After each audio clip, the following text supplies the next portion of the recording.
with me, I have Laura Frontiero as we will be chatting about mitochondria. And Laura has served thousands of patients as a nurse practitioner over the last 22 years. Her work in the health industry marries both traditional and functional medicine. So Laura's online and virtual wellness programs help her high-performing clients boost energy, renew mental focus, feel great in their bodies, and be productive again. Her belief is that to create optimal wellness, first we need to identify and clear the root causes of our health problems, usually toxins, chronic infections, and stress, and then eliminate inflammation, as well as restore gut and mitochondrial health. And her signature system helps to reclaim what she calls the energy edge. For each person, it's a unique journey back to their peak mental, physical, biological performance. And when your body is bio-optimized and you're operating at your energy edge, you're unstoppable, productive, happy, and fulfilled. And thank you so much for joining us, Laura. Doesn't that sound good? Don't we all want to be happy and fulfilled and producing at our highest level? It Gosh. does, yeah. I definitely want my body to be bio-optimized. Yeah, for sure. Thanks for having me on the show, Eric. It's fantastic to participate and collaborate with you again. It's wonderful. Thank you. Yeah, you are welcome. Again, I look forward to this conversation. And let's go ahead and start off by sharing your story and why you transitioned from working as a nurse practitioner in the largest HMO in America to specializing in functional medicine. Yeah, that is a story, I'll tell you. I spent 20 years working in conventional medicine in the clinic setting. And a great portion of that time, I actually worked in what we call preventive medicine. And it dawned on me many, many, many years into the process that preventive medicine on the Western medicine or conventional medicine side is not really prevention at all. So when you think about what we're doing in a preventive medicine clinic, we're screening for cancer. We're doing colon cancer screenings and breast cancer screenings and prostate cancer screenings and thyroid cancer screenings. And, we're screening, but it's really looking for early disease. It's not truly prevention. And I find like one day it just hit me, this isn't really prevention. This is early detection. And I think that's a really huge problem in the Western medicine world. We're not actually teaching people or showing people how to prevent early disease. And then as I dug in and started learning about functional medicine, I also realized that some of the things we tell people to do in the Western medicine world to prevent disease are actually harming people. So, for example, we tell people in the Western world to be sure to eat lots of whole grains. And we tell people to use artificial sweetener instead of sugar if they're diabetic. And you and I both know, Eric, that lots of whole grains and artificial sweetener are probably not really helping people. We also tell people to, monitor your 10,000 steps, use a wearable monitor. And I actually I have some concerns about that because of the level of personal body EMF exposure. There are wearables that you can use that don't cause problems, but the majority of people in the Western world don't know that their wearable could actually be causing, problem for their health. So really, I realized that I can better serve people if I just focus on true prevention, true root cause, and truly reducing risk for disease. So really, that's kind of where it came from. All right, wonderful. Well, thanks for sharing that. And how long have you been a nurse practitioner for? Yeah, 22 years. Wow. I know. I don't. Long time. For those watching, you can see I don't look like I've been a nurse practitioner for 22 years, but there is something to say. I mean, I'm going to be 50 this year. Clearly, I know something about preventing aging and taking the best care of your body possible. It's obvious when you can see my face because I don't look like I'm old enough to have worked that long in medicine. I agree. That I just found out. I would never have guessed that you're about to turn 50. So you are looking great. You're taking awesome care, apparently, of your mitochondria, which is what we're about to dive into. So why don't we talk about mitochondria and explain in simple terms what mitochondria are, as well as what they can do to support our health? Yeah, I love this topic. And I really like to make it easy to understand. I think most of us know, or if you don't know, mitochondria are your life force. And they are called the powerhouse of your cells because they are responsible for 90% of energy production. Now, we hear that over and over again when people talk about mitochondria. And I like to break it down even further. So, what is this energy production? And I like to think of it that we have two types of energy: physical energy and invisible energy. So, physical energy is that energy that you experience throughout your day where you hit the mid-afternoon and you've still got energy to keep going and be productive, or maybe you don't have energy and you feel like you want to take a nap or have a cup of coffee. That's kind of that physical energy, that energy to keep going with how we notice our brain functioning and how we notice our body feeling. But then there's something called invisible energy, and your mitochondria are responsible for that too. And that's a higher level of cellular energy, and it's required for everything from gut healing to restoring, your immune system, and it's responsible for you being able to digest your food and for your liver to be able to detoxify and for your urinary system and kidneys to work. So that's kind of the invisible energy that we don't even know is happening, but we need it, and our mitochondria are supplying that ATP energy. So that's kind of an overview of invisible energy versus the physical energy. And I'm saying, Eric, this is not scientific. This is my experience of energy and how I help my clients make sense of it. Okay. So I'm not quoting a research study here or anything. This is a Lauraism. Now, the next thing I want to talk about is where mitochondria are at in our body and how they function. And the best way I can explain this to you is to really compare mitochondria to houseplants. So let's have a discussion about houseplants, okay? Sounds good. I Okay. wasn't expecting this, but yeah, I like houseplants. So Okay, good. So let's talk about a couple of things. Let's talk about mitochondria and houseplants in terms of location of where they like to live and their living conditions and their functions. So those three things: location, living conditions, and function. And those three aspects are really important to mitochondria health, and it's easy to understand it if you think of houseplants. And before I say that, I should say mitochondria are these little tiny microscopic organelles that live inside of all the cells in our body, excluding red blood cells. And so they're even smaller than a cell. In fact, in some cells, you have 10,000 mitochondria. So they're itty bitty and inside the cells. And that's just like a huge concept to understand. So let's break it down to houseplants. So location is everything, right? Now, houseplants live in a specific spot in your home. So think of them living like on a windowsill or sitting on a shelf. So they've got a spot where they live. And that special spot is inside a room. For example, a bathroom or a kitchen or a bedroom or a patio. And that room is inside the larger structure of your home. Okay, so we're gone from the most small spot where they live, from the shelf, to kind of the large structure of the home. And each of those plants that you have in your home, they're suited for certain rooms. So some plants do better in a moist bathroom, some plants do better in a bright kitchen, and some do better in a dark bedroom. So now let's explain mitochondria, now that you have that concept in your brain. So similarly, mitochondria live inside the individual cells. So think of that like the windowsill or the shelf in your home. And the cells are located in organs. So kind of like how the shelf or the windowsill is located in a room in your home, the organs are like the rooms. So think about brain, liver, kidney, heart, all the organs.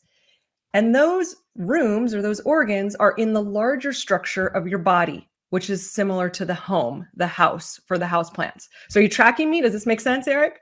it makes sense. Okay. And just like the house plants that have a certain living condition that they want to be in, like the moist bathroom or the dark bedroom, your mitochondria are the same. They are suited for certain areas of your body. So some mitochondria are specific to brain, And some mitochondria are specific to heart, others for muscle, others for your digestive tract, and so on and so on.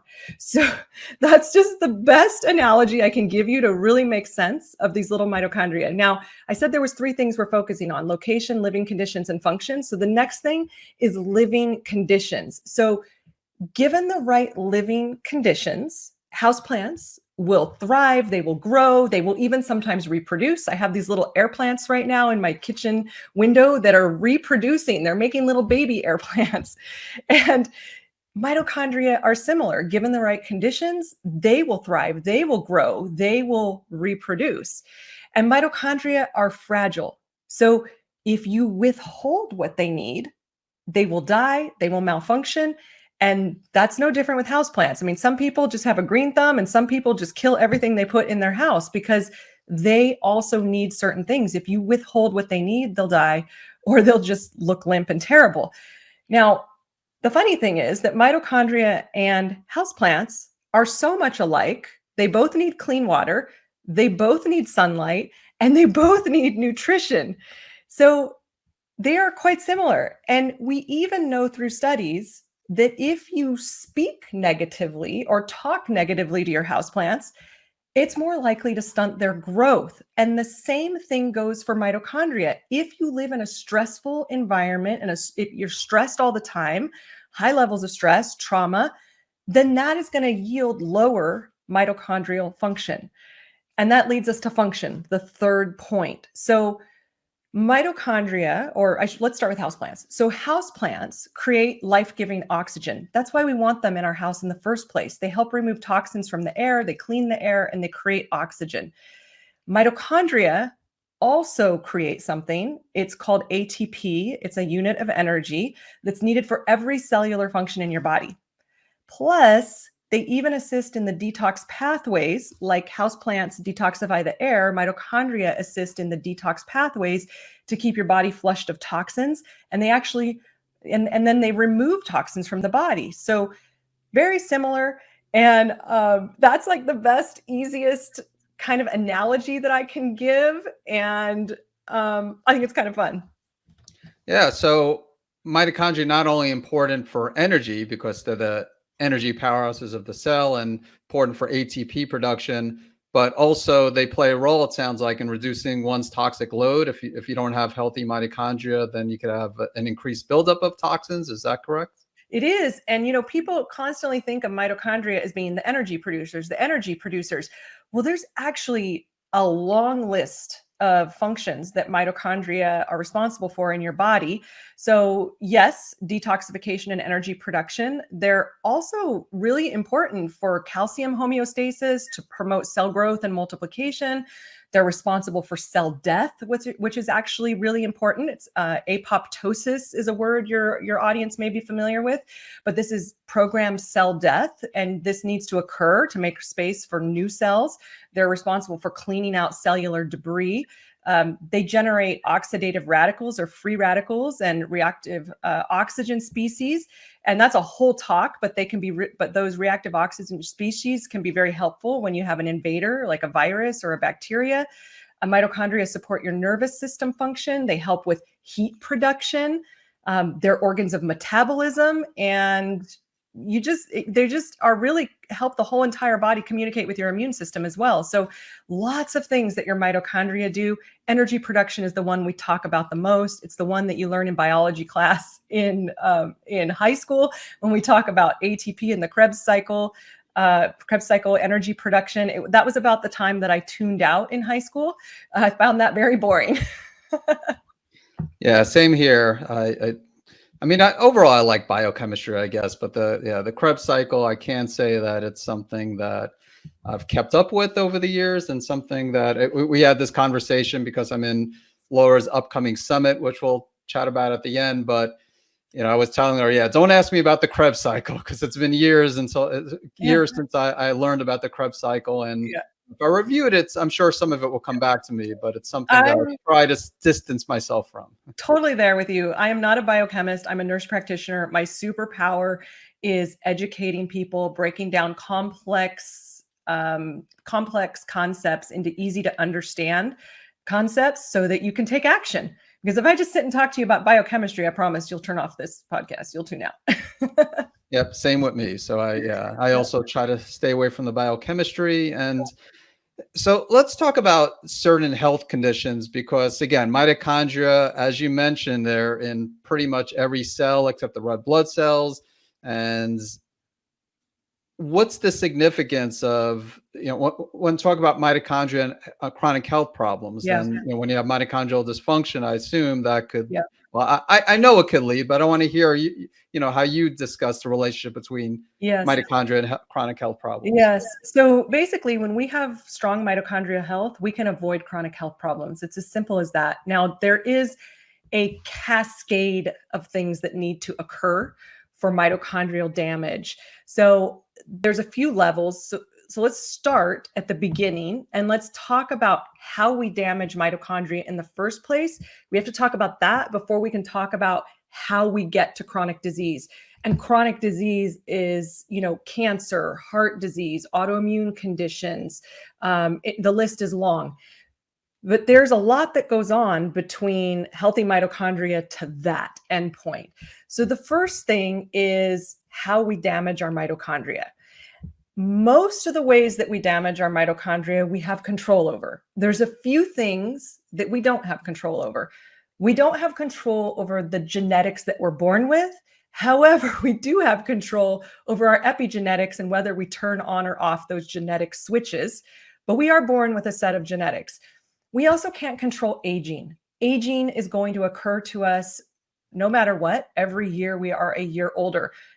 We can influence whether we age in a healthy way or whether we age in a way that is accelerated. So those two things we really don't have control over. Everything else I'm about to list to you, we do have control over. And that would be, and these all affect mitochondrial health. This sets you up for mitochondrial decline. So sedentary lifestyle, not eating healthy. So poor diet, eating sugar and processed foods and non-organic food that contains pesticides, and having nutrient deficiencies because you don't eat a wide range of foods, having hyperglycemia or high blood sugar levels and blood sugar dysregulation due to the way we eat and the types of food we eat, chronic stress, not sleeping. This is a big one, burning the candle at both ends, and sleep problems and stress kind of go hand in hand.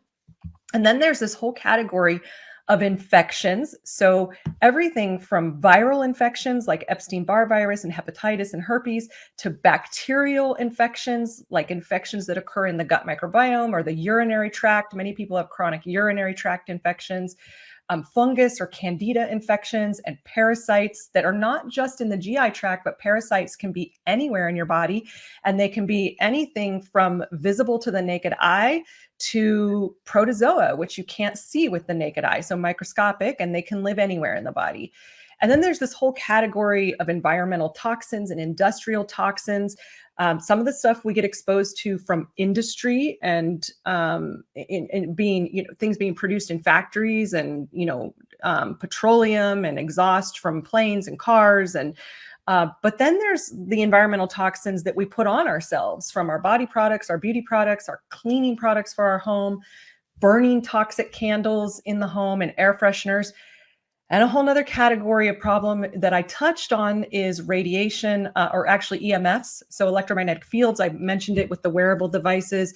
And then there's the problem of radiation, and then heavy metals, industrial, mold mycotoxins.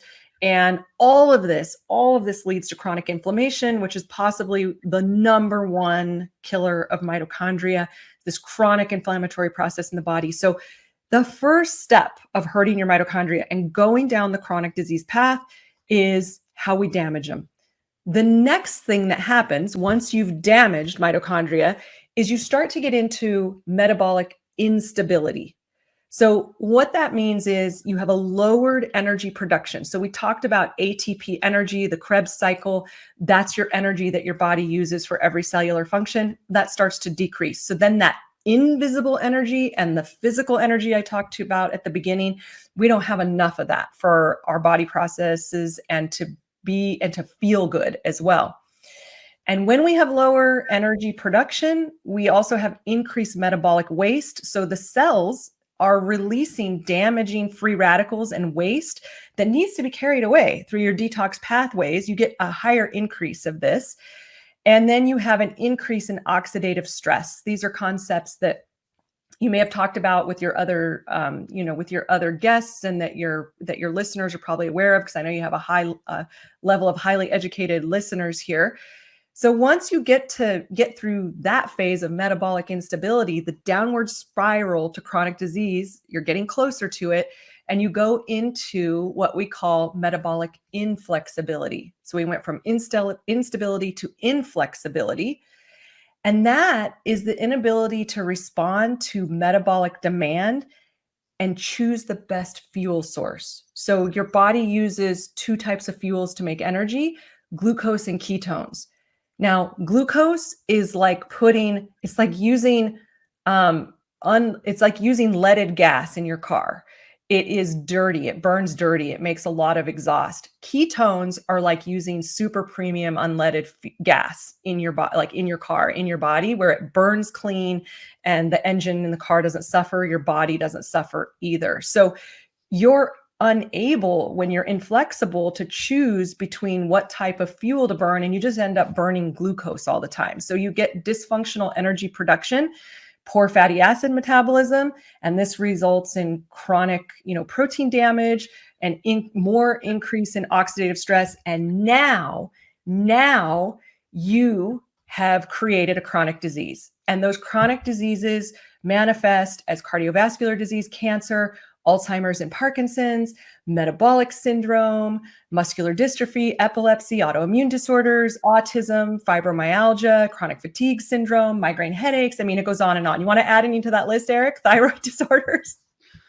Yeah, thyroid. Well, Graves and most thyroid conditions are autoimmune. So Graves' disease, Hashimoto's definitely fall into that category. Mm-hmm. So, and a lot of what you mentioned are triggers also of Graves and Hashimoto's and autoimmune conditions. You mentioned the impact of certain infections, not only gut infections, but stealth infections. And then, of course, environmental toxins, including heavy metals, xenoestrogens. So there's definitely a lot of overlap. Yes. So you see that cascade of it really is important how we live our life and the choices that we make in our day to day, because that is going to spiral you and cascade you towards that chronic disease state. Now, are there tests out there that you recommend to evaluate the mitochondria, or do you go more by symptoms, or just assume that everyone has a mitochondrial issue? Well, I love to not assume. I love to test. You've heard that concept of test, don't guess. Let's see what's really happening with your mitochondria. Are they mildly dysfunctional? Are you in full hypometabolic state where your mitochondria are just laying flat on the ground and not producing energy at all? The way that you approach supporting those mitochondria would be different. And so the beautiful thing is that we can test this through an organic acids test. It's a simple urine test. And it tells us basically what's happening in that fancy Krebs cycle, that the biochemistry of what's happening in the body. Eric and I are really good at reading organic acids and Krebs cycle tests, but we just aren't so great at explaining the biochemistry. But you know what I mean, Eric? This is our superpower, is being in this space that we're in right now. But yeah, an organic acids test is incredible. It tells us whether you are efficient at making energy from glucose or fat. It tells us what your metabolism is like, and whether those mitochondria are super suffering. An organic acids test is pretty awesome because it also tells us gives us an idea of what nutrient deficiencies you might have and what nutrients you may need to help support mitochondrial function. So everything from B vitamins to magnesium to lipoic acid and CoQ10. Organic acids test is amazing. The other test that I really like to do is a toxin test. So to look at your toxic burden, mold and mycotoxins, environmental and industrial toxins, everything from pesticides and herbicides to phthalates and parabens, endocrine disrupting chemicals, and also you can test for heavy metals. So those are tests that are really supportive in knowing what to do to help you at a foundational level and help you have a starting point, so that you're not willy-nilly trying to figure out what to do to help your mitochondria, or trying to figure out how severe the problem is. Kind of where are you in that cascade of lifestyle to chronic conditions?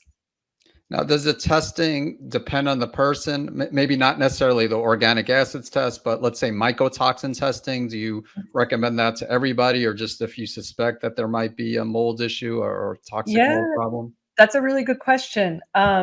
It's interesting.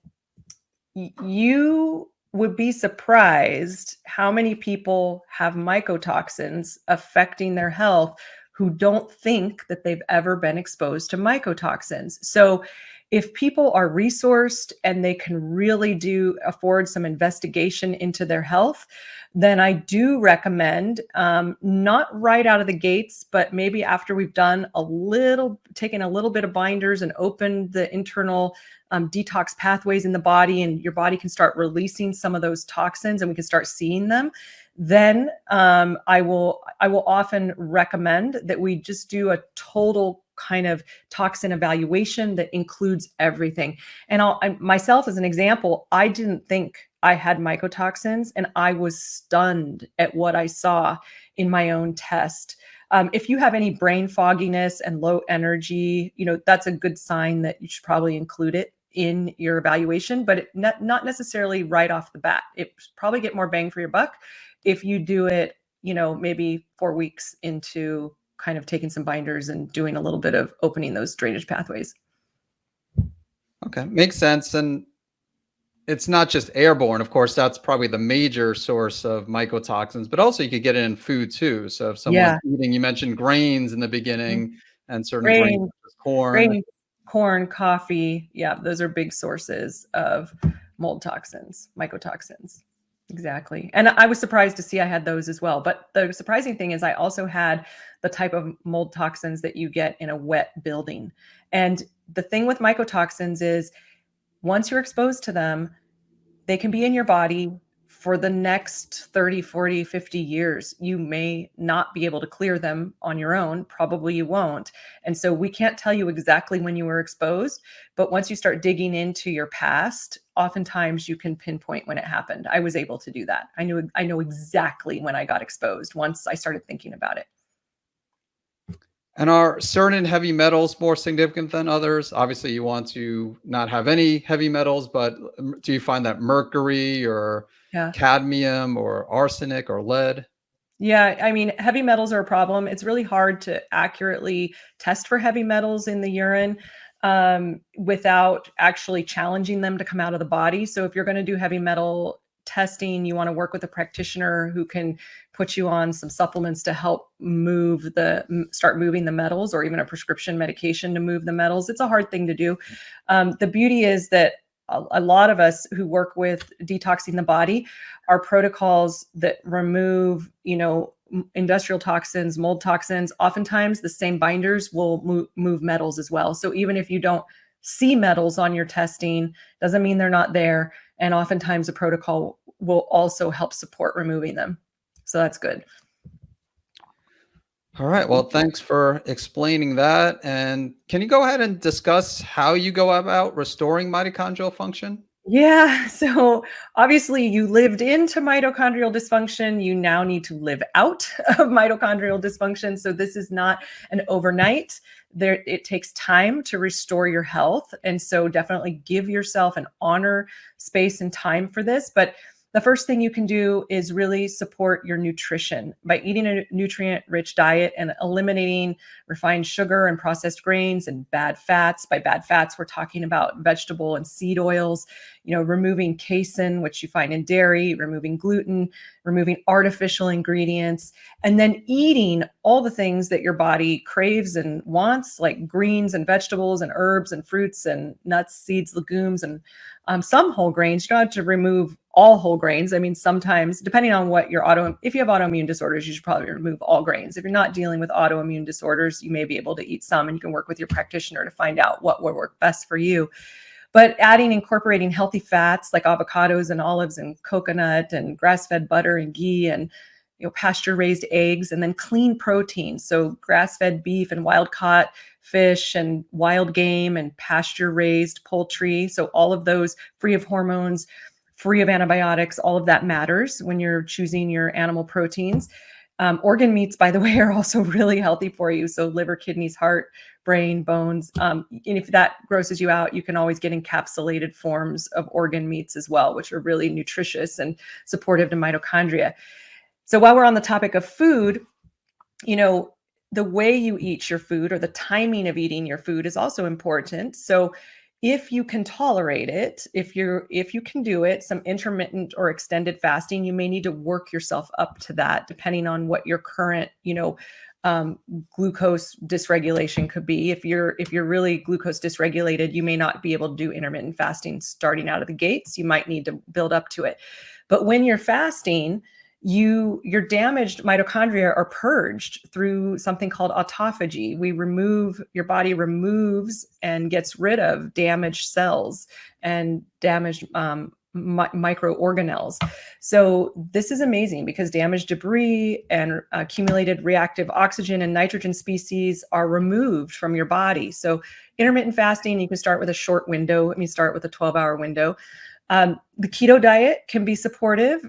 This is not something I recommend long-term forever, but getting you to become more of a fat burner than a glucose burner could be supported by keto. So definitely work with a practitioner on that. Moving your body and regular exercise. Studies show that you get a 50 to 80% increase in mitochondrial capacity when you exercise with interval training. And I'm not talking that it has to be crazy athlete level training, because that would be too much for damaged mitochondria. But work with your practitioner to see what kind of low intensity exercise would work well for you doing it at intervals. The high intensity exercise, leave that for the athletes right now. If you have mitochondrial dysfunction, there's no way that high intensity exercise is going to be helpful to you. It can actually be more harmful. And then reducing stress. I talked about the link between poor stress and poor sleep, and there's also a huge link with increased inflammation and reducing your immune function. And reducing stress is absolutely critical to healing your body. You'll hear integrative and functional practitioners talk about this all the time. That was something that was really missing in the Western world when I was working in Western clinic. We didn't focus enough on helping people heal from trauma and reduce stressors in their lives. Now, sleep is really important.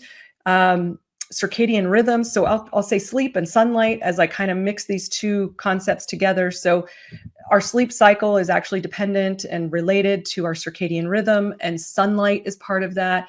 It's really important that we get at least 7 hours of sleep of night to really support mitochondrial health. And then getting out, so circadian rhythm is supported when you get out into the sun or look at the sun, get your eyes on the sun first thing in the morning when you wake up. It's also equally important to see the sun setting at night. So don't spend your entire waking cycle inside your home. Get outside. It's really critical to mitochondria function and circadian rhythm. And also in sunlight, you're making vitamin D from your skin. So you can't wear sunscreen if you want to go out and make some vitamin D. It's important for mitochondrial function. It promotes mitochondrial biogenesis. It increases oxidative capacity. So vitamin D is critical, and sunlight, so healing. And then, there's a whole bunch of things we can do, Eric, like red light therapy, like cold exposure. So you've heard of people taking cryotherapy or cold showers or cold baths that actually that shivering recruits your mitochondria to generate heat. And you can do heat exposure. So if you go into like a sauna, then this is a mild stressor signal that triggers cell responses, and it creates a beneficial response in the mitochondria. And then there's nutrients that you can use, like supplements. I mentioned a few of them. When we look at the organic acids test, we can tell, are you deficient in, CoQ10 or L-carnitine or B vitamins, magnesium, alpha lipoic acid, and some of these things can help. Other things that can help are resveratrol, D-ribose, curcumins. Lots of supplements. Work with a practitioner to figure out, which supplements could support. PQQ is another one. I'm sure you've got a few tricks up your sleeve as well, Eric. Did you mention CoQ10? You might have already mentioned that. Yeah, CoQ10, absolutely. So on the organic acids test, we can see your oxidative stress levels, and that'll tell us, if you need more CoQ10. And we can also see what's happening in the Krebs cycle, and CoQ10 being one of the cofactors there. We can tell if that would support you. And that's probably a simple thing that everyone could do, even without a organic acids test or without working with a practitioner. I mean, CoQ10 is safe and really supportive to your cardiovascular health, mitochondrial health. I think it's a good idea. Yeah, and it comes to mind not just because it's very commonly taken, and also a lot of people associate CoQ10 with mitochondria, but a lot of, especially more so with hyperthyroidism, it's common for people to take beta blockers, and a lot of beta blockers will have a negative effect on CoQ10. And I'm sure you know statins as well for those on Mhm. cholesterol lowering medication. So wanted to bring that up. And then of course, you mentioned the food and the nutrients, but then what you mentioned earlier, just reducing your toxic load. If you have mycotoxins, clearing out the mycotoxins, Yeah. and reducing your exposure to EMF. So there's so many things that need Mhm. to be done, and good news, a lot of things you can do on your own. Of course, it in some cases it is a good idea also to work with a healthcare practitioner, because it could get Yeah. complex when it comes to things like toxic molds and stealth Yeah. infections. I think it's really hard for people to go through a true detoxifying process on their own. So when I went through my own detox, I actually hired a practitioner to walk me through it, even though I know what I know. You will be held more accountable. You will have somebody to talk to when you go through. Your body shifts and changes as you go through detox, and it's critical. I mean, pretty much if you live on planet Earth in today's day and age, you've got exposure to a level of toxins and chronic low-grade infections. So I think almost everyone on the planet could benefit from working with a practitioner on some level of detox. And it's not, Eric and I are not talking about doing a juice cleanse. That is not detoxing. You cannot detox your body with food. You can't. You need to have binders. You need to have support for your organs, for phase 1 and 2 liver, for your kidneys, for your lymphatics, for your bowels. This is not something you can do with food. It's a kind of a misconception that you can actually thoroughly detox. It's just impossible. Especially in this day and age. I mean, if I think definitely food plays a role, but if you're just relying on food, it's difficult just with the toxic world we live in. So Yeah. You know I agree. that concept of let food be thy medicine. That how long ago, how many thousands of years ago was that stated? Let food be thy medicine. What was it? Hippocrates? Is it Hippocrates who said it? Like, yeah. I believe so. Yeah, this was before the Industrial Revolution. This was before big food, big pharma. This was before the level of stress that we have now. I really like to think of that concept of after you have restored your body to its balanced and healthy level, and after you have learned how to live a clean, healthy life in the 21st century, once you have accomplished all of that and you've done the infection, work, you've removed the chronic smoldering infections, you've reduced inflammation, you've gotten rid of the toxins in the body. Once you're there, then let food be thy medicine. Well said. Mhm. Gut health. So the last thing I wanted you to chat about, even if it's briefly, is why you like to start the process of restoring mitochondrial health by first addressing the gut health.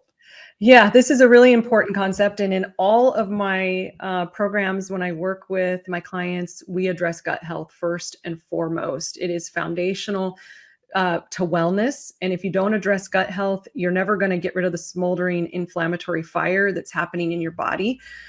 So all programs begin, in my mind, with gut health and detoxification and build from there. So let's talk about why gut health is really important. Now, in order for mitochondria to survive and do their job, they need nutrients. We talked about that, the cofactors, the nutrients that are required to even make ATP energy. And primarily those nutrients come from the food that we eat. And I think it's really simple for people to understand that all food goes to one place first, into your digestive tract, into your gut, where the food is broken down into smaller parts so your body can utilize the nutrients that's required to make energy in all body functions. So here's the thing. Our body can't do any of it without the help of your gut microbiome. And it's made up of three main things. You have this community of bacteria that live inside of us, plus you have the immune and the neurological axes that regulate everything and help it communicate with our body. And our mitochondria, here's where it all cinches together. Your mitochondria are stimulators of the same immune and neurological systems that interact with your gut microbiome. So let me give you an example of where things go wrong. So if you get food poisoning, you start having communication back and forth between the mitochondria and the microbiota, the community of microbes that live in your gut. And that regulates the body's immune system response. So mitochondria, microbiota are communicating. The body's immune system is doing its thing. So what you have here is two different sets of organisms, bacteria and mitochondria, communicating back and forth to keep everything going smooth and healthy. So what goes wrong is you get this, infection from food. You get a food poisoning, and this dysregulates everything, starts driving inflammation, and you have an overgrowth of disease-causing pathogenic bacteria, and then this cycle of inflammation increasing and inflammation damaging the mitochondria, which are supposed to be communicating to the immune system to tell your immune system what to do. And everything goes haywire. So if you don't start at that really basic level of assessing and supporting gut health, then it's going to be an uphill battle. It's kind of like that same concept of trying to solve your problem with just food. You're leaving something big out. You must start with gut health. And I know even in your programs, Eric, you focus on gut health when it comes to thyroid, and it's so vital. Agree. Yeah, healthy gut is important for overall health, and especially for those with immune system conditions. Again, Graves, Hashimoto's, other autoimmune conditions. You need a healthy gut to have a healthy immune system. So, yeah, I think it's safe to say that just about every functional medicine practitioner at least pays attention to some extent to the gut. But yeah, you definitely dive into great detail. You're definitely a gut expert, and yeah, I agree. I spend a lot of time as well, helping people to optimize their gut microbiome. Right. Yeah. When people come to me and say, hey, I'm a high performer, I've got a big life to live, I've got big goals, big vision, big dream. I want to be present with my family. I want to excel in my business or at work. And I want you to fix my energy, Laura. I want energy and I want brain stamina. Great. Let's check your gut. That's where we start. Let's look at your gut health, and then we will be successful at building from there. And way back when I was a nurse practitioner working in the conventional world and working in pseudo prevention, we did not talk about gut health, Eric. It did not exist. We did not talk about mitochondrial health. We did not talk about toxins in the environment. We did not talk about how to truly nourish your body and solve underlying infections and toxins so that you can restore your health to optimal function. It's really what it's all about. Quick question. Do you recommend testing like a comprehensive stool panel to your patients as far as evaluating gut health? I do. Now, you and I both know that we can do a pretty strong health intake, and we can, really comprehensive and learn a lot about people and what they're suffering from based on their symptoms and their health history. And if you have a gut test, it'll tell you a few things about, the good bacteria, the bad bacteria, the opportunistic bacteria. It'll tell us about inflammatory markers. It'll tell us about digestion. But I think the most valuable piece of having a gut test is once the client sees what's happening in their body in black and white written out, and they have an explanation of what's happening, it helps you stay the course. It helps you stay motivated. It helps you with accountability. And it's really nice when 6 months down the road, a year down the road, if you retest and you see that all that effort, all that work you put into it actually changed something, it feels really good. I mean, we want proof that what we're doing is working. I could help you heal your gut without ever doing a gut test. There's all kinds of things we can do to support your gut health, but it's knowing what's happening that can give us little tweaks in your protocol that get you faster results. And the most valuable piece is you seeing what's going on so that you're motivated and you keep going. Awesome. So thanks for that. Thanks for that explanation. And so I want you to discuss your upcoming summit. It's called the Mitochondrial Matrix Summit, correct? Yeah, restore your mitochondrial matrix, boost your energy, and fix your health. And basically, so that is so you can live the life you love. And it all starts, as you can tell from this talk, if we ignore mitochondria, it's going to be really hard to restore energy levels, to fix chronic health problems, and to live your most productive and amazing life. So when people ask me, Laura, why did you do a mitochondria summit? Of all things, why did you do a mitochondria summit? Because it's so foundational, Eric. It's so foundational. It's so critical. And we've got to support mitochondrial health in order for you to reach all those goals. Yeah, I'm looking forward to, I am one of the speakers, but I'm also looking forward to listening to the other speakers. I know you have a lot of different experts, which is the case with all summits. But again, this is the first mitochondrial summit that I've heard of. So it's, you hear, speaking of gut, the gut, you always hear about gut summits and things about environmental toxins. But this, I think, truly is going to be a unique summit. So definitely check it out. Check out my talk as well, but I would say check out as many of the talks you can. And, it is a free summit. And I'll put the registration details in the show notes for those who are interested. And can you discuss other ways that people could find out more about you? Yeah, thank you. And Eric, I'm really looking forward to your talk. We go deep into thyroid. We talk about hyper and hypothyroidism and how that relates to mitochondrial health and what you can do, and simple strategies, all coming from the brain of Eric, which is amazing because he's the thyroid guy. So make sure to listen. In terms of getting in touch with me, you can find me at laurafrontiero.com. My name is spelled like the great frontier with an O on the end of it. It's really easy, laurafrontiero.com. I'm also on Instagram at laura.frontiero. You can find me on Facebook. Occasionally you can find me on TikTok. Got to get better at being on TikTok. But yeah, and then we'll have the link for the Mitochondria Summit in the show notes for you. Thanks so much, Eric. You're welcome. And I'll also put some of these other links as well so people could find you in other ways. And thank you so much. Thanks, Laura. This was great. I'm sure people will find this to be extremely valuable.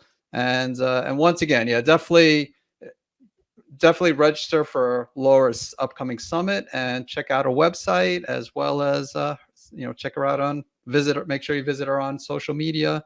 And again, thank you, Laura. I appreciate your time. Yeah, it's been great, Eric. You take good care now. You too. Bye.